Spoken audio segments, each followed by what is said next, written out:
प्रतिभाओं को बहुत बहुत साधुवाद नमन और इनसे हम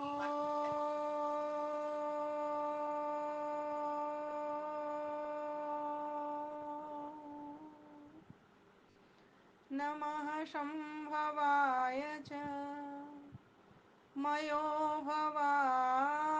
च नमः शङ्कराय च मयस्कराय च नमः शिवाय च शिवतराय च ॐ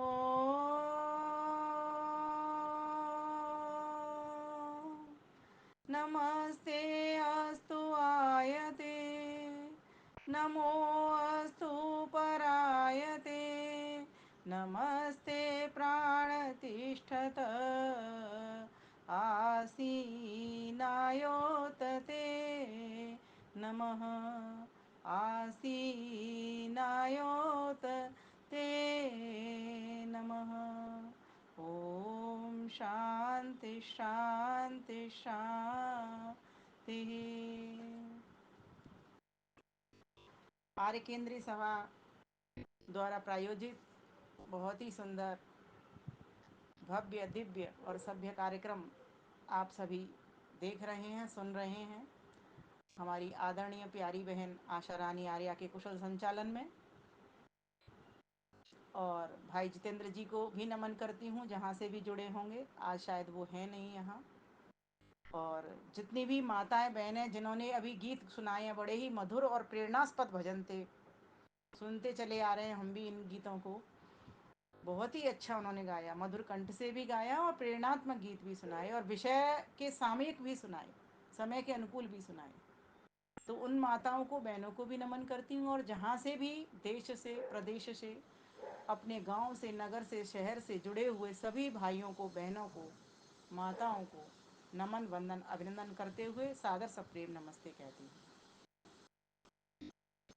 प्यारी बहनों, भाइयों, आज मैंने जो विषय भाई जितेंद्र जी को दिया था, शिव शंकर की महिमा, क्योंकि आप सभी समझ गए होंगे श्रावण मास चल रहा है और आज षष्ठी हो गया। श्रावण मास को हुए 5 दिन बीत गए, छठा दिन आज का है। गुरु पूर्णिमा से श्रावण मास का प्रारंभ हो जाता है। तो श्रावण मास तो है ही, चूंकि हरियाली का त्योहार है, और इस हरियाली में हरियाली को पाने के लिए हमें कोई लाली तो चाहिए ना, कोई उजियाली तो चाहिए ना। तो वो उजियाली किसकी मिलेगी? तो उस वाली की उजियाली मिलेगी जिसको कि हम शिव नाम से संबोधित करते हैं, जिसका कि नाम परमपिता परमेश्वर ने स्वयं अपने वेद में ही, वेद मंत्र के भीतर ही शिव शंकर दिया हुआ है। माना कि उसका अपना मुख्य नाम ओम है, लेकिन फिर भी गौणिक, कार्मिक और स्वाभाविक 3 प्रकार के नाम उसके अनंत हैं। जिसको, जिस भी व्यक्ति को जो सुविधा उससे चाहिए उस तरह के नाम का संबोधन करके और उससे वो वस्तु प्राप्त कर सकता है।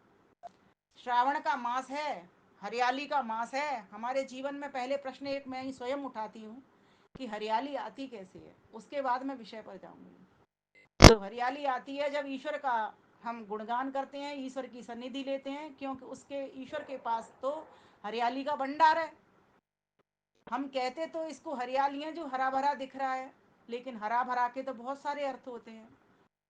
जैसे कि हरा भरा, हम हरी भरी जब घास उगी आती है इन दिनों, उसको भी कहते हैं हरा भरा। जब कोई व्यक्ति धन से, ज्ञान से संपन्न होते हैं, तब भी कहते हैं बड़ा हरा भरा है ना। तो इस प्रकार से, लेकिन हरियाली, यहाँ पर जो हरियाली की बात कर रही हूँ मैं, शिव जी की हरियाली की बात कर रही हूँ, कि शिव अर्थात कल्याण करने वाले परमेश्वर। तो जिस परमेश्वर का नाम ओम है, अपना नाम, और उसी परमेश्वर ने अपना एक दूसरा नाम भी हमको सुझाया कि मेरा नाम शिव भी है। तो कहा कि शिव क्यों है मेरा नाम? तो कहा, ये महर्षि दयानंद सरस्वती सत्यार्थ प्रकाश के भीतर लिखते हैं, प्रथम समोल्लास में आप देखोगे वहाँ 100 नामों का जिक्र है, लगभग 100 नाम होंगे वहाँ पर। तो वहाँ पर वो लिखते हैं, शिव धातु से ये शिव शब्द सिद्ध होता है, और शिव का अर्थ होता है कल्याणकारी, अर्थात जो कल्याण स्वरूप भी है और कल्याण का कर्ता भी है।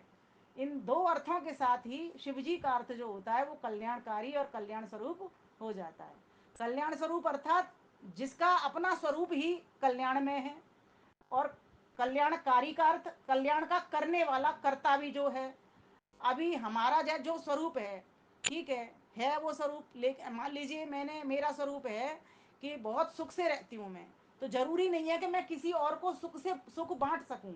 लेकिन ईश्वर का जो नाम है शिव, उसका अर्थ होता है कि वो कल्याण स्वरूप के साथ साथ कल्याण का कर्ता भी है। और ऐसे ही शंकर, शंकर के लिए भी वहां पर वो शम धातु से शंकर शब्द सिद्ध होता है, और वहां पर भी वो लिखते हैं शम कल्याणम सुखम करोति सह शंकर। शंकर कौन होता है? जो शम करता है अर्थात जो सुख पहुंचाता है, उसको हम शंकर कहते हैं। तो लगभग लगभग दोनों ही जो शब्द हैं सुख और कल्याण स्वरूप लगभग लगभग समान है, पर्यायवाची जैसे हैं। लेकिन सुख, एक संसार के सुख को हम सुख कहते हैं, क्योंकि सुख ख ख कहते हैं इंद्रियों को, और सुख कहते हैं अनुकूलता को, उत्तमता को, कि इंद्रियों को जहाँ से उत्तमता प्राप्त होती है उसको हम सुख कह देते हैं, या अनुकूलता मिलती है उसको सुख कह देते हैं। और जहाँ से प्रतिकूलताएं आ जाती हैं तो उसको हम दुख कहते हैं। जिन जहाँ से हमारी इंद्रियों को, जो कार्य हम हमारी इंद्रियों को अच्छा ना लगे, सरल शब्दों में इसको ऐसे समझ सकते हैं, उसको हम दुख कह देते हैं।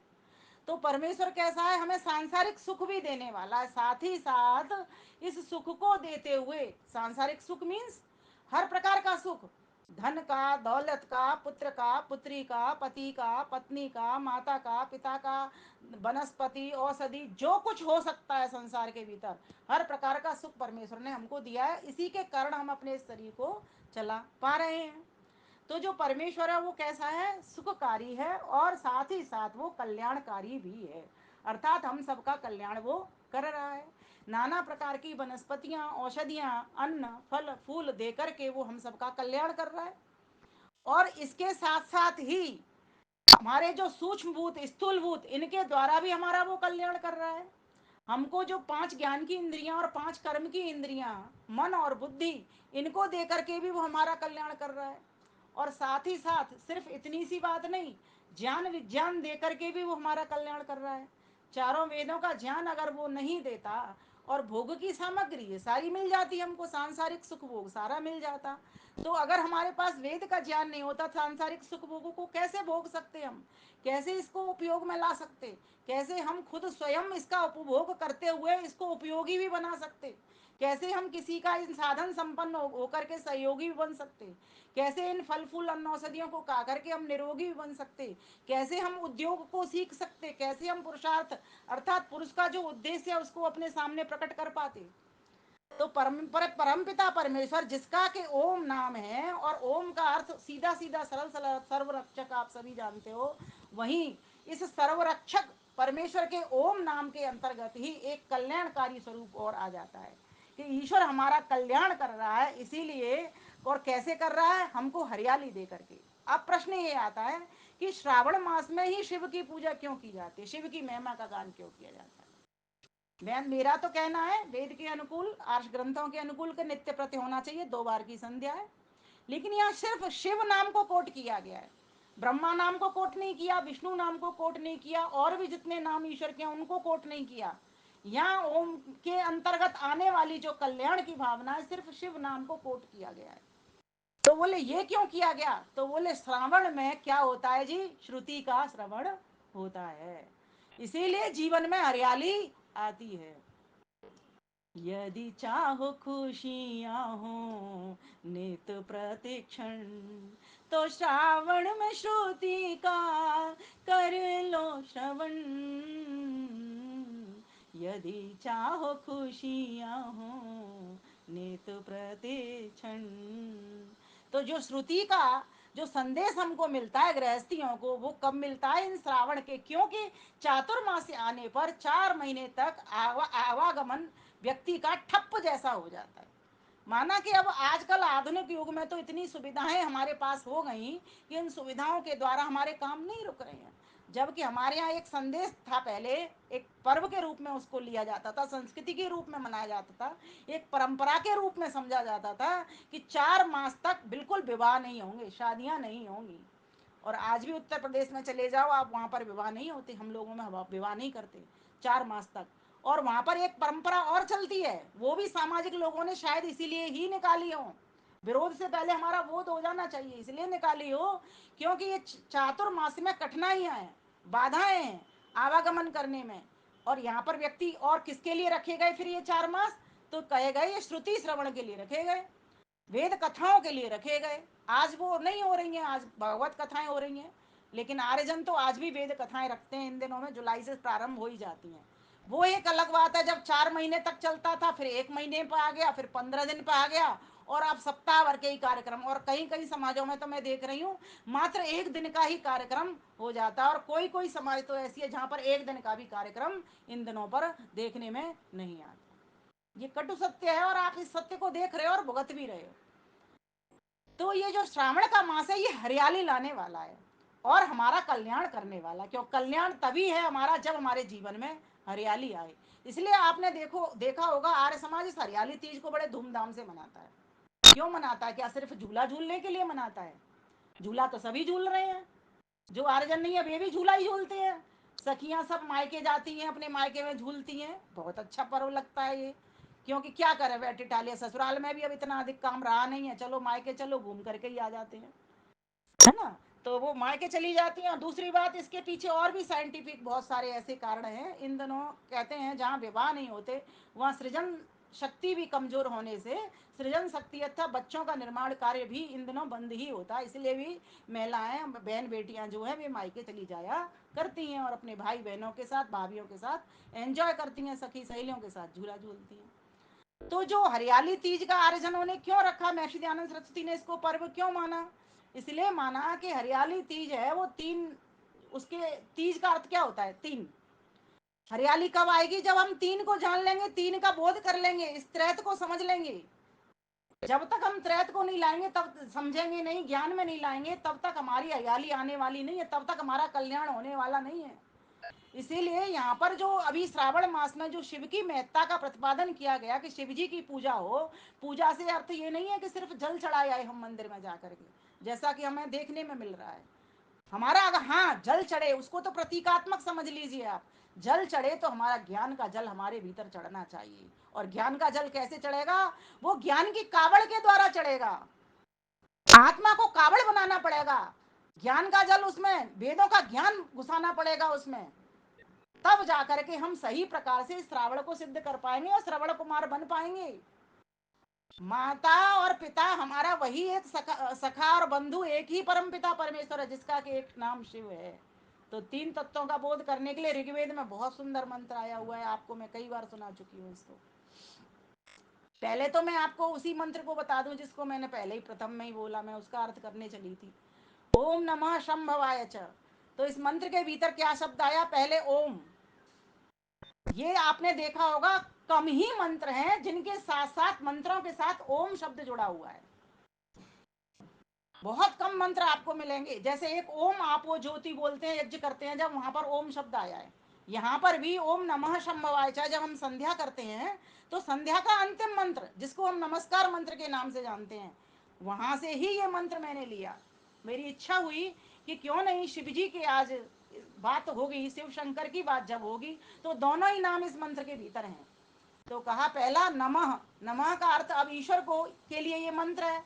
क्यों क्यों ईश्वर के लिए मंत्र है? क्योंकि हमने पूरी संध्या ईश्वर को प्राप्त करने का लक्ष्य बना करके की है। तो ईश्वर को अंतिम जब विदा हम हो रहे हैं, उस उपासना से उठ रहे हैं, तो उसको नमस्कार करके उठ रहे हैं। प्रथम हम लक्ष्य जब हमने लिया था तब हमने उसको नमस्कार किया, अब अंत में भी हम उसको नमस्कार कर रहे हैं। तो किन किन शब्दों से कर रहे हैं? महर्षि दयानंद सरस्वती का संयोजन देखिए। वो लिखते हैं ओम नमः शंभवाय च। ये मंत्र उन्होंने कहा लिया? यजुर्वेद के शायद 16वें अध्याय से है ये मंत्र। मंत्र संख्या आप देख लेंगे, यजुर्वेद में नमः शिवाय लिखेंगे या पुस्तक में मिल जाएगा। यजुर्वेद का 16वां अध्याय मुझे याद है, मंत्र संख्या भी याद नहीं आ रही। वहां पर वो लिखते हैं नमः शंकराय च, नमः शंभवाय च। अब इनमें 6 बातें हैं, ईश्वर के 6 नामों को कोट किया गया है। आप बोलते हो ना शंभु, ईश्वर शंभु है, तो यहाँ पर शंभवा ये चतुर्थी विभक्ति लगी है, अर्थात सम की सत्ता है, भू अर्थात है, वो परमेश्वर है। कैसा है? वो शांत स्वरूप है, वो सुख स्वरूप है। फिर लिखा मयो भवाय च। अब यहाँ भी चतुर्थी विभक्ति लगी हुई है, जो आय शब्द लगा है ना, जुड़ा हुआ है, ये मयोभू आय ऐसे जुड़ा हुआ है इसका। तो इसको खोलेंगे तो होगा मय, मय माने सुख स्वरूप। तो परमेश्वर जहाँ शांत स्वरूप है वहाँ सुख स्वरूप भी है। परमेश्वर हमको शांति भी देता है और हमें सुख भी प्रदान करता है, लेकिन उसका स्वरूप कैसा है? तो कहा शंभवा है, शांत स्वरूप है, और मयोभवा है, सुख स्वरूप है। तो जिसके पास शांति होगी, जिसके पास सुख होगा, वही तो दाता बनेगा। तो अगले शब्दों से ये चीज सिद्ध हो जाती है। तो वहां क्या कहा? नमः शंकराय च, अर्थात तो शंकर को, जो शम बवाए स्वयं में शांति वाला है, वही शम कराए, हमको भी शांति का करता है, हमको भी शांति को देने वाला है। तो ऐसे परमेश्वर को हम नमस्कार करते हैं, अर्थात उसका सत्कार करते हैं। अब हाथ जोड़ के ईश्वर को आप ऐसे नमस्कार कर दीजिए। अब ईश्वर तो देख तो रहा है आपको, चाहे हाथ जोड़ो या मत जोड़ो। आप अपनी संतुष्टि के लिए चूंकि हृदय से जुड़ जाते हो तो आपको थोड़ा सा भौतिक प्रतीकात्मक भी करना पड़ता है, लेकिन करो या ना करो, अगर मन से आप उससे जुड़ जाते हो तो आपकी नमस्कार हो जाएगी। नमस्कार का अर्थ यहाँ पर लगाएंगे ईश्वर की आज्ञा का पालन करना, कि प्रभु आप शांत स्वरूप हो, कभी भी दुखी नहीं होते, कोई भी क्लेश आपके भीतर नहीं है, आप हमेशा सुख से भरे रहते हो, आनंद से भरे रहते हो। तो परमेश्वर मेरे भीतर भी आप अपने शांति को, सुख को और आनंद को प्रदान करिए, आनंद को भर दीजिए मेरे भीतर भी। क्यों भर दीजिए? कि जिससे मैं भी शांत, सुखी और आनंदित हो जाऊं, और जो मेरे पास स्वरूप मेरा जब बन जाएगा इस तरह का, तो मैं क्या करूंगा? सब लोगों को बांटता फिर जाऊंगा। माना कि मैं शुद्ध स्वरूप हूँ, आत्मा शांत स्वरूप भी है, लेकिन अल्पज्य होने से संसार में आ जाती है, और इस संसार के विकारों में फंस करके वो अशांति को प्राप्त कर लेती है, सुख और दुख में घिर जाती है, क्योंकि सुख दुख इस संसार से ही व्यक्ति को मिलते हैं। तो यहाँ यही बताएगा कि हे परमपिता परमेश्वर, आपका नाम, जहाँ आपका नाम ओम है, वहीं आपका नाम क्या है? शंभु भी है। क्यों? क्योंकि आप शांत स्वरूप हो। और आपका नाम मयो भी, मयोभू भी है। क्यों? क्योंकि आप सुख स्वरूप हो। और आपका नाम शंकराय, शम अर्थात शांति के कर्ता भी हो, आप हमें धर्म मार्ग पर चलाने वाले भी हो, इसीलिए हे प्रभु आपका नाम शंकर भी है। फिर कहा मयस्कराय च, और आप कैसे हो? सुखों के दाता भी हो। देखिए एक जगह पर यहाँ एक अक्षर बढ़ रहा है, वहां पर आ रहा है शम भवाय, मयो भवाय, यहाँ पर आया शंकराय, मयस कराय, कराय कराय यहाँ पर बढ़ गया, उधर भवाय भवाय हो गया। भवाय का अर्थात भू से है, अर्थात उसकी सत्ता है, शांत स्वरूप सुख स्वरूप उसकी सत्ता है। और वो कैसा है? साथ साथ वो अपने पास ही अपने तक सीमित नहीं रहता, अपने जीवों के कल्याण के लिए तो उसने क्या किया? सृष्टि को बना दिया। अपने कल्याण के लिए नहीं बनाया, हम जीवों के कल्याण के लिए, अर्थात अपने पुत्र पुत्रियों के कल्याण के लिए उसने इस संसार को बना दिया। संसार को बना करके वो क्या चाहेगा? जैसे एक माँ और बाप चाहते हैं कि मेरे बच्चे भी शांति में रहें, मेरे बच्चे भी सुखी रहें, तो ऐसे ही उसने इस संसार को इस तरह की नाना प्रकार की भोग सामग्री से लेकर के उसने, तो परमेश्वर को नमन कर रहा है भक्त, जब संध्या का एंड कर रहा है तो वहां पर कहता है हे प्रभुदेव, मैं आपको नमस्कार करता हूँ, आपके सुख स्वरूप को, शांत स्वरूप को। क्यों? क्योंकि आप मेरे भीतर भी वो शांति भरोगे, मेरे भीतर भी आप वो सुख भरने वाले हो। और फिर आगे का शब्द कितना मस्त कह दिया, ओम नमः शिवाय च। हे परमपिता परमेश्वर, हे ओम परमात्मा, हे सर्वरक्षक परमात्मा, आप हमारा कल्याण शिव बनकर के भी करते हो। आपका एक गौणिक नाम शिव भी है, और आपका कार्मिक नाम भी शिव है, क्योंकि आप कल्याण स्वरूप भी हो और कल्याण करते भी हो। अब देखिए शिवाय और शिव तराय, शिवाय से क्या हो? आप शिव के लिए नमस्कार है, अर्थात आप कल्याण स्वरूप के लिए नमस्कार है। शिव तराय आप कल्याण के प्रदाता के लिए भी नमस्कार है। आप वैसे स्वरूप वाले हो, वैसा ही मेरे लिए करने वाले भी हो। इसलिए हे परमेश्वर, इन 6 नामों से मैं आपको नमस्कार कर रहा हूँ। कोई ये सोचे ना ये शिव वगैरह तो शिव पुराण से आ गया नाम, नहीं, ये वेद से आया हुआ है। महर्षि दयानंद सरस्वती ने ये मंत्र हमें संध्या में लगा के दिया है, और नमस्कार मंत्र के रूप में ये दिया है कि परमेश्वर की को अपने अनुकूल बनाना और परमेश्वर के अनुकूल हो जाना, ये ईश्वर को नमस्ते है, ये ईश्वर को नमस्कार है। इसीलिए वहां पर नमस्कार मंत्र ये लिखा हुआ है। तो इस प्रकार से हम शिव जी की उपासना करने के लिए क्या करेंगे? ईश्वर को जानेंगे, ईश्वर के स्वरूप को जानेंगे। कैसे जानेंगे? तो ये जो 6 नाम है इन नामों से जानेंगे। और फिर और कैसे जानेंगे? और भी अधिक जानना है ईश्वर को, तो वहां 100 नाम लिखे हैं महर्षि दयानंद सरस्वती ने। तो वहां पहले तो ओम को ही 9 नामों से खोल दिया गया है। पहला एक नाम दिया ओम में से अकार का, तो अकार में अग्नि, विराट और विश्व। हे परमेश्वर, आप पथ प्रदर्शक हो, मार्गदर्शक हो, अग्नि बन करके, टॉर्च बन करके मुझे प्रकाश देने वाले हो। प्रभु, मुझे मेरा कल्याण करिए, मैं भी किसी को प्रकाश देने वाला बनूं, मैं भी किसी को उठाने वाला बनूं, ठोकरों से बचाने वाले बनूं, और आप प्रभु से मिलाने वाला बनूं। इस प्रकार की शक्ति अपने भीतर हम जुटा सकते हैं अगर उस शक्तिमान के साथ में अगर हम जुड़ जाते हैं, इन नामों के साथ में जुड़ जाते हैं। पहले तो हमें नामों से जुड़ना पड़ेगा, नामों से फिर नाम वाले के साथ जुड़ना पड़ेगा जो हमारा विषय होगा। तो जो मुमुक्षु साधक होते हैं ना, जो मोक्ष के साधक होते हैं, वो क्या करते हैं, वो ऐसे ही तो जुड़ते हैं। वहां पर आपने देखा होगा जब महर्षि दयानंद सरस्वती बंद मुक्ति विषय जब वो नवा सम्मल्ला सत्यार्थ प्रकाश का लिखते हैं, तो यहाँ बहुत प्रबुद्ध जन भी यहाँ पर जुड़े हुए होंगे, तो वो समझते होंगे कि वहां पर उन्होंने मुमुक्षुत्व में 4 अनुबंध दिए। वहां पर एक अधिकारी दिया, तो वहां पर एक विषय दिया, तो ये यहाँ पर संबंध भी दिया। तो जो विषयी शब्द दिया वो क्या है, वो परमपिता परमेश्वर हम सबका विषय है, क्योंकि वो पाने के योग्य है।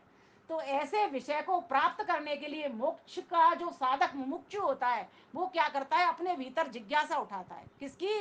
ब्रह्म को पाने की जिज्ञासा उठाता है।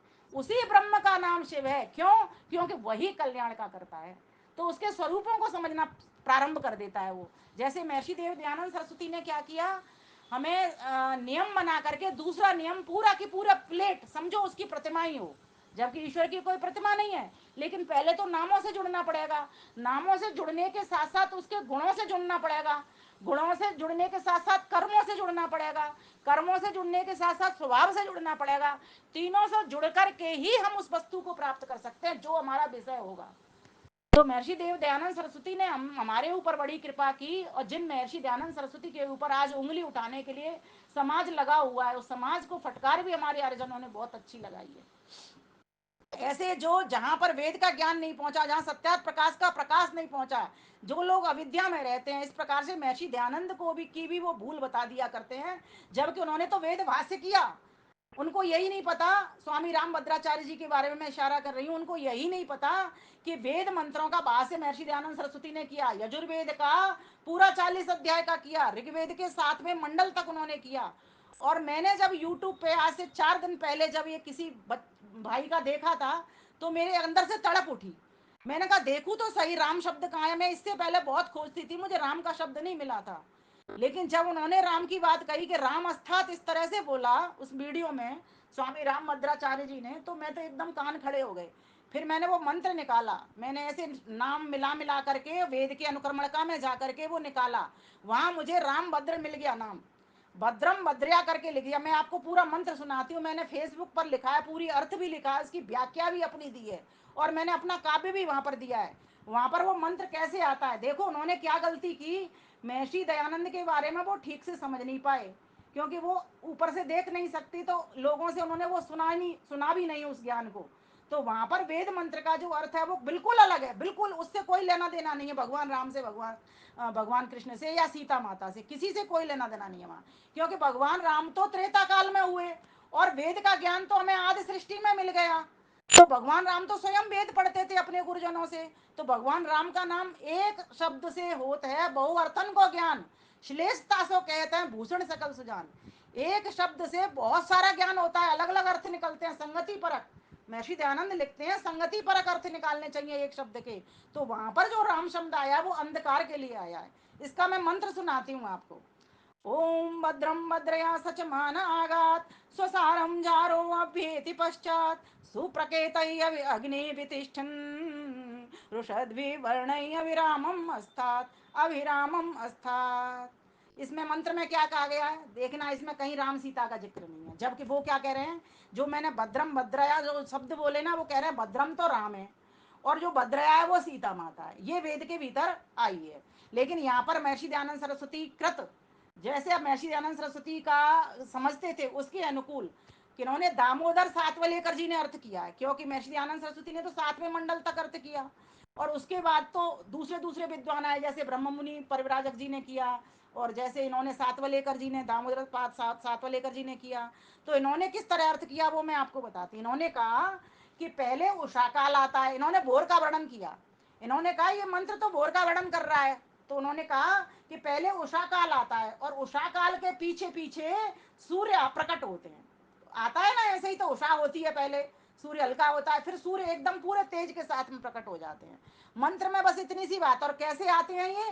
अंधकार को चीर करके आ जाते हैं। रामम अस्थात, राम को ठहरा करके आ जाते हैं, अर्थात अंधकार को नष्ट करके आ जाते हैं। तो इस प्रकार से आते हैं। तो इसका अर्थ तो बन रहा था ये, उदित हो रहे देव भास्कर, बहन उषा के आते पीछे, अंधकार में रात्रि हर कर करते उदय तेज को खींचे। उषा बहन पहले आती है, भाई का देने एहसास, चुपके से फिर धीरे धीरे होते प्रकट रश्मि बहुसात। आओ सूर्यो ज्योति कहकर सूर्य का वंदन नित्य करें, अग्निहोत्र में चढ़ा आहुति विमल स्तुति यज्ञ करें, विमल स्तुति यज्ञ करें। अब यहाँ राम सीता का कोई वर्णन नहीं है। तो जिन्होंने वेद नहीं पढ़े, है ना, उन लोगों से मेरा सभी से निवेदन है, एक उनकी बात छोड़िए आप, उनको तो उन्होंने तो अपना वीडियो भी हटा लिया, ठीक है, ये भी एक विनम्रता का सूचक कहेंगे हम इसको।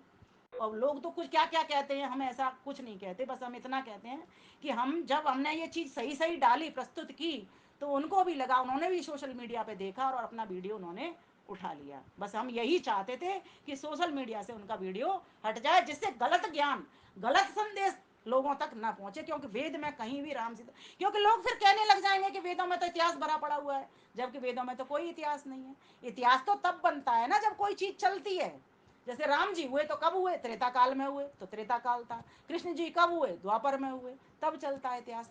तो उन्होंने जो ये बात कही थी कि भूल है, आप सभी ने सुन लिया, हर एक विद्वान और विदुषियां अपने मंचों के माध्यम से इसको प्रकट कर रहे हैं, हम सभी को पता चल गया है। मेरा सभी से निवेदन ये है, अगर आप चाहते हो शिव सत्ता को अपने भीतर अनुभव करना, तो शिव की वाणी अर्थात परमपिता परमेश्वर की वेद वाणी के निकट आ जाओ।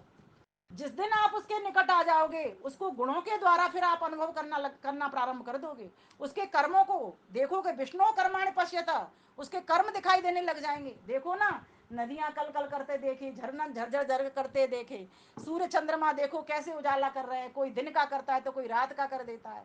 कैसी कैसी नाना संप्रदाय, कैसे कैसे पर्वत खड़े हैं, ये सब ये कौन बना सकता है? ये अपना शरीर पिंड देख लीजिए, एक एक चीज, एक एक अंग प्रत्यंग को देखिए, आज तक किसी की हम हिम्मत नहीं हुई इसको कोई बना सके। तो ऐसा परम पिता परमेश्वर, जिसने हमको ये मानव का चोला दिया, हमारा कल्याण करने के लिए दिया, ऐसे परम पिता परमेश्वर जिसका कि अपना नाम मुख्य है, और जिसने कि शिव नाम भी, शंकर नाम भी अपना बताया है, ऐसे शिव शंकर की हमको नित्य प्रति स्तुति करनी चाहिए। 4 मास के अंदर तो हमको संकल्प लेना चाहिए, श्रुति की कथा को सुनना चाहिए, कराना चाहिए। जहाँ श्रुतियों की कथाएं हो रही हैं वहां पर जाना, चल करके भी जाना चाहिए। क्यों?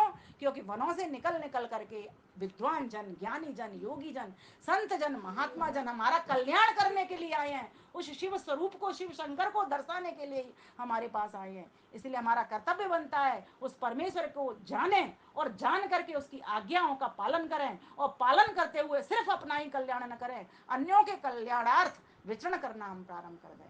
तब जाकर के हम सही प्रकार से शिव की महिमा को गायन कर पाएंगे। का न तस्य प्रतिमा अस्ति यस्य नाम महद यश, उस परमेश्वर की न तस्य प्रतिमा अस्ति, उसकी कोई प्रतिमा नहीं है। उसको तो कैसे गाया जा सकता है? उसकी महिमा का बखान करके ही हम गा सकते हैं।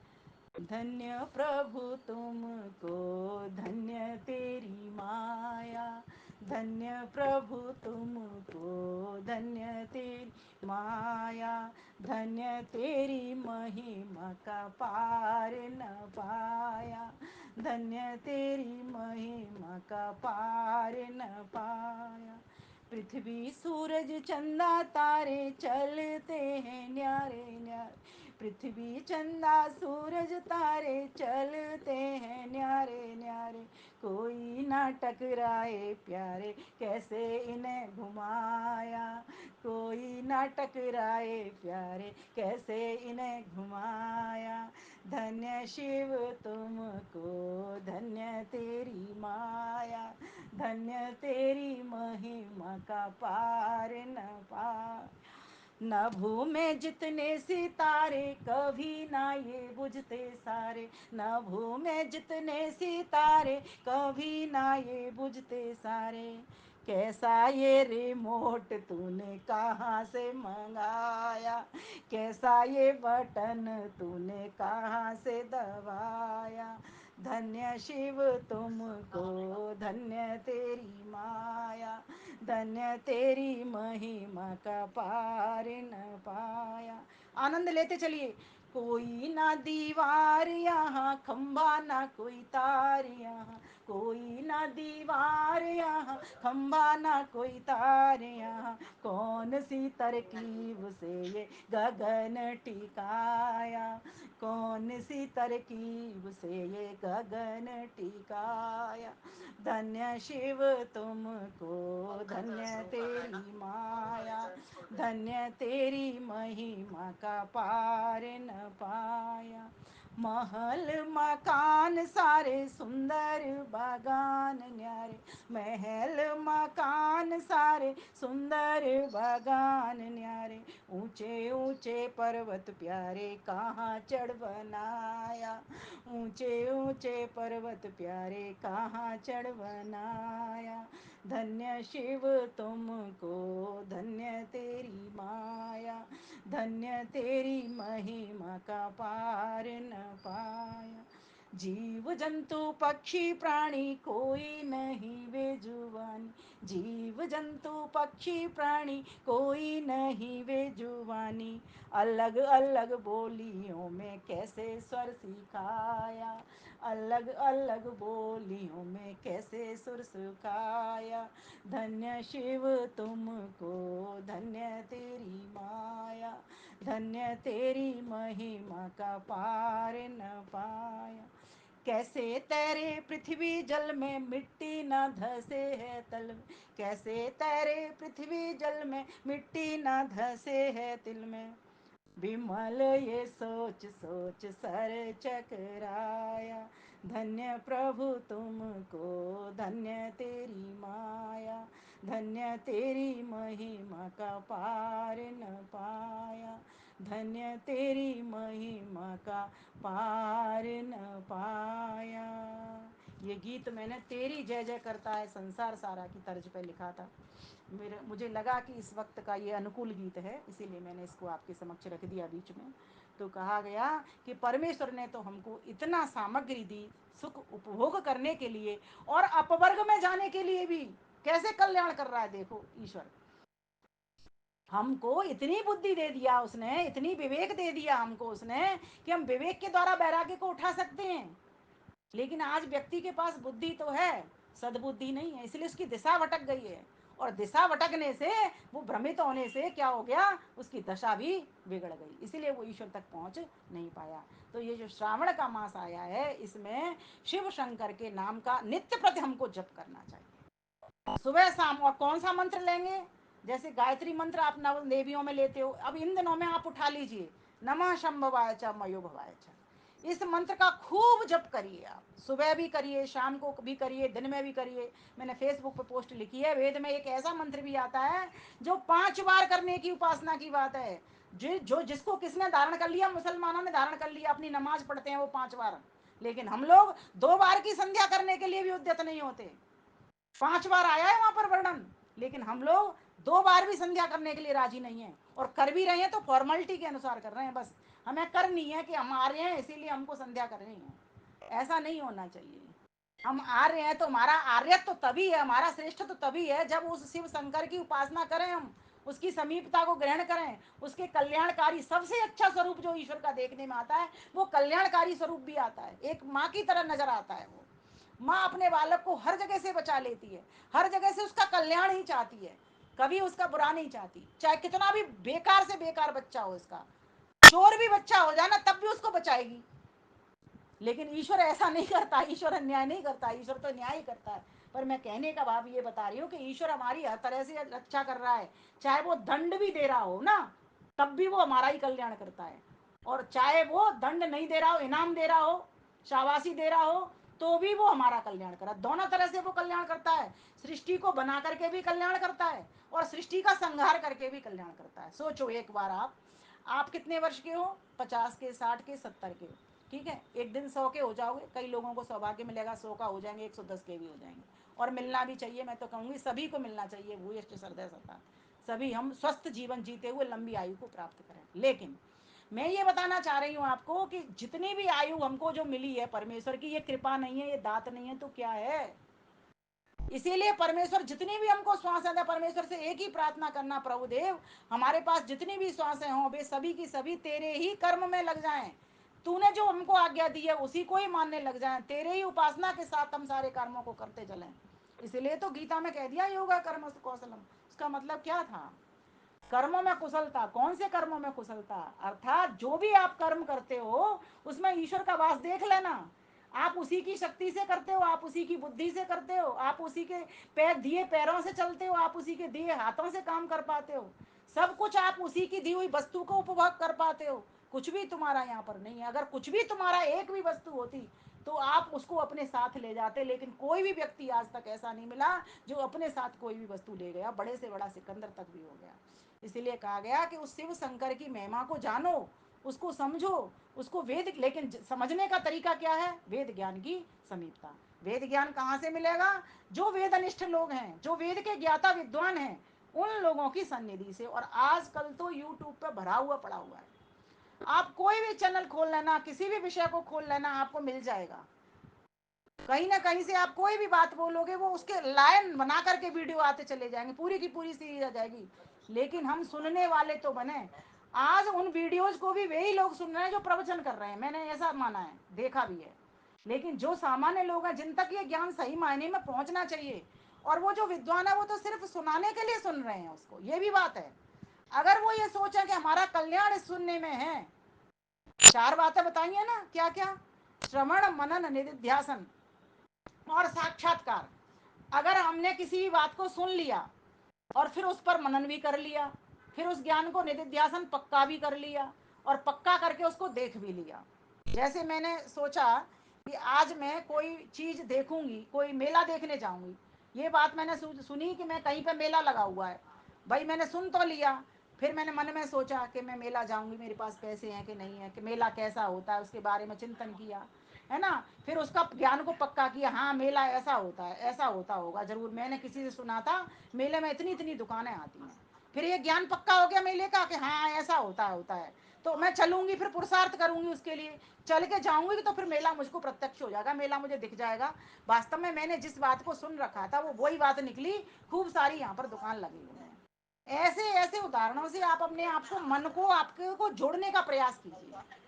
और ये जो कोरे कोरे कार्य हो रहे हैं चारों तरफ, आप तो सभी आर्यजन हो तो इसलिए नहीं करते हो, है ना। लेकिन आपने देखा होगा जो पूजा कर रहे हैं ना, जो जल चढ़ा रहे हैं ना शिवलिंग के ऊपर, आपको पता है वो भी कोई प्रतिमा नहीं है।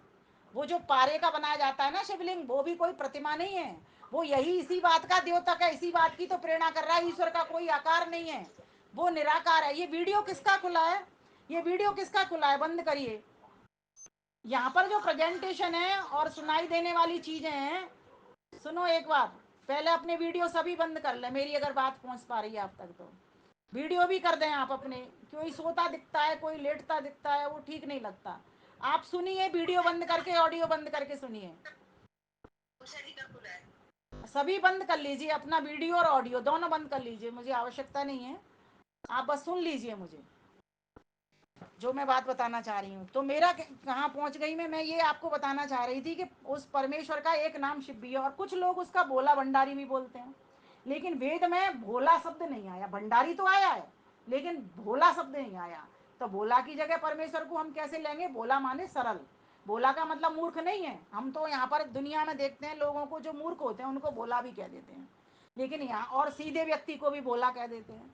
लेकिन यहाँ परमेश्वर को भोला कहने का मतलब है आप उसको गाली दो, आप उसके ऊपर धूल फेंको, कीचड़ उछालो, आप उसके नाम पर कुछ भी करो, उसमें कोई ऊपर कोई फर्क पड़ता नहीं है। इतना वो सीधा सरल है। सीधा सरल का मतलब ये नहीं है, लेकिन अपने ऊपर तो उस पर नहीं पड़ता। क्यों नहीं पड़ता?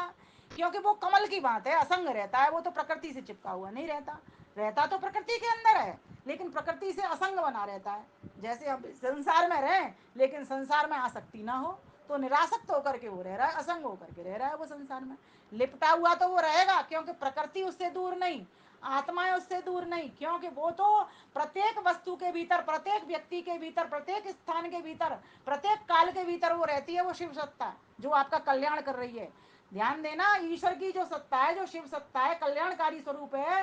हर ओर से अंधेरे में भी आपका कल्याण करती है, और रात और दिन में भी, दिन के प्रकाश में भी वो आपका कल्याण करती है। उसके लिए दिन रात नहीं होते। उसके कल्याण करने के लिए उसको दिन रात चाहिए नहीं, उसको ये सूर्य चंद्रमा का प्रकाश चाहिए नहीं, उसे किसी भी वस्तु की आवश्यकता नहीं है, क्योंकि वह अकाम है। उसको अपने लिए कोई कामना नहीं है। क्यों? क्योंकि वो लबालब भरा हुआ है। जहां कोई कमी होगी वहीं उसको आवश्यकता होती है।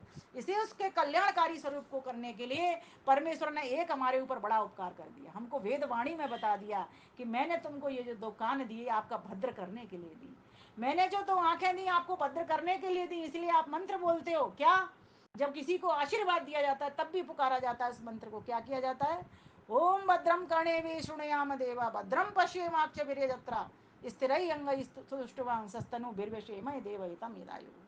परमेश्वर ने कितनी बड़ी कृपा की है कि हमको बता दिया कि तुमको, हे मेरे बच्चों, मैंने तुमको ये दो कान दिए। किस लिए दिए? मैंने श्रुति को श्रवण करने के लिए दिए। मैंने जो तुमको आंख दी, किस लिए दी? इस संसार को, श्रुति को दिखाने के लिए, पढ़ाने के लिए दी। वेद का पढ़ना पढ़ाना और सुनना सुनाना सब आर्यों का परम धर्म है, इसलिए दी।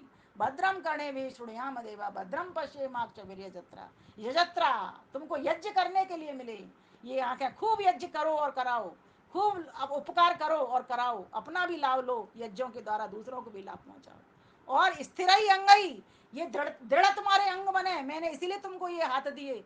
दब्बू मत बन जाना, इनसे कायर मत हो जाना, नपुंसक मत हो जाना। जब आवश्यकता पड़े तो इन हाथों को तलवार बना देना। जब आवश्यकता पड़ी किसी भूखे की भूख मिटाने के लिए तो इन हाथों को रसोई बना देना। जब आवश्यकता पड़े तुमको पग से चलने के लिए, किसी को बचाने के लिए, किसी की लाज को बचाने के लिए, तो कृष्ण बन जाना, जैसे कृष्ण ने द्रौपदी की लाज बचाई। तो यहाँ पर परमेश्वर ने खुद हमसे कहा है, देव हितम यदायु, मैंने तुमको ये जो आयु दी है, यद आयु, ये जो आयु दी है वो किस लिए दी है? हितकर करने के लिए, देव बनाने के लिए, दिव्य बनाने के लिए मैंने तुझे ये आयु दी है और ये जो इंद्रियां दी हैं। तो इनसे इनसे कैसा कर, इन इंद्रियों को दिव्य बना, पवित्र बना।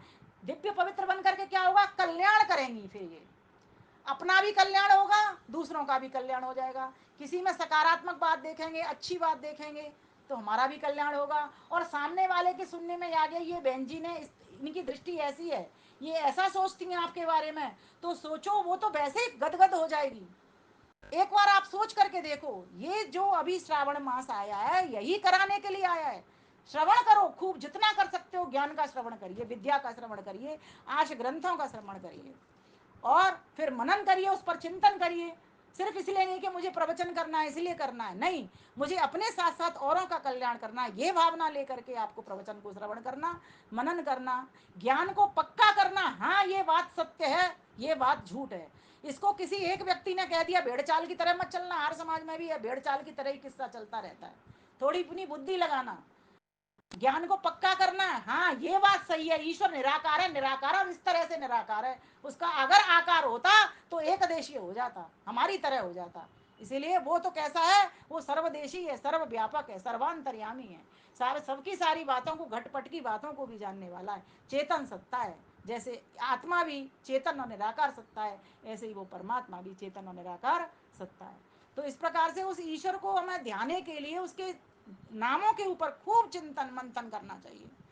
जैसे कहते हैं ना, सिलबट्टे पर चटनी को जितनी पीसो, जितनी घोंटो, उतनी अच्छी बन जाती है वो।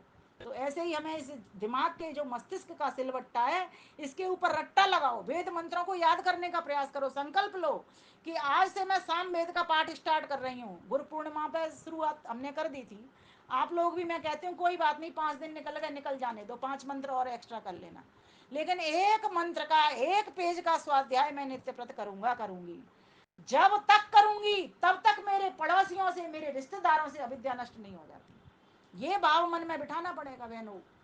जब तक ये भावना हमारे मन में नहीं आएगी तब तक कुछ होने वाला नहीं है। नहीं तो इसी तरीके से कभी हमारे महान पुरुषों को नचकैया बता दिया जाएगा, कभी हमारे महान पुरुषों पर उल्टे उल्टे लांछन लगा दिए जाएंगे, कभी हमारे महान पुरुषों में भूल बता दी जाएगी, कभी हमारे महान पुरुषों को नीचा कर दिया जाएगा। ये सब अंधेरे की लालटेन लेकर के हमारे प्रकाश को दबाने में। लेकिन ध्यान रखना, सूर्य के ऊपर कितने भी बादल आ जाए, सूर्य कभी बंद नहीं होता। जैसे ही बादल हटते हैं, सूर्य फिर उसी प्रखरता के साथ तेज के सामने तेज तेज के साथ में आ जाता है। तो प्यारे भाइयों बहनों, आज के दिन हम इस शिव शंकर की महिमा के साथ साथ शिव जी की महिमा का गुणगान करने वाले बने, और उसके लिए शिव जी ने जो वेदवाणी दी है उसका स्वाध्याय करने वाले बने। सम श्रुतेन गमे महे माँ श्रुतेन ब्रादिसी, कभी भी वेद के विपरीत न चले, हमेशा श्रुति के अनुकूल चाल चलने वाले बने। श्रुति के अनुकूल जो लोग चलते हैं उनका जीवन धन्य हो जाता है, कृतकृत्य हो जाता है। वे सर्वानंद को, कल्याणकारी स्वरूप को प्राप्त कर लेते हैं। और शिव की महिमा करते करते, गप जप करते करते, ओम नमः शंभवाय च मयो भवाय च नमः शिवाय शंकराय च मयस्कराय च नमः शिवाय च शिवतराय च कहते कहते उनका जीवन भी वैसा ही बन जाता है जैसा इस मंत्र की बात है। जैसे गुण कर्म स्वभाव ईश्वर के। हाँ, ये बात जरूर है कि उतने गुण हमारे नहीं होंगे, क्योंकि वो परमेश्वर तो अनंत है, हमारा तो अंत हो जाता है शरीर में से। ये कभी उस शरीर में जाते हैं, कभी उस शरीर में जाते हैं, उसमें चले जाते हैं, ये सब चोले बदलते रहते हैं, निकांत हो जाने वाला है। आत्मा रूप से तो हमारा भी अंत नहीं होता, हम भी नित्य बने रहते हैं, अनादि बने रहते हैं। तो प्यारे भाइयों बहनों, आज के दिन यही कहना है। श्रुति श्रवण के हेतु से आया श्रावण मास, करें सभी स्वाध्याय हम प्रभु से कर अरदास। प्रभु से कर अरदास, काम सब होंगे अच्छे, काम सब होंगे अच्छे, विमल कहें संकल्प ले, शास्त्र पढ़ेंगे सच्चे। शास्त्र पढ़ेंगे सच्चे, भ्रम भय नहीं रहेगा, पुनः हमारा भारत आर्यावर्त बनेगा।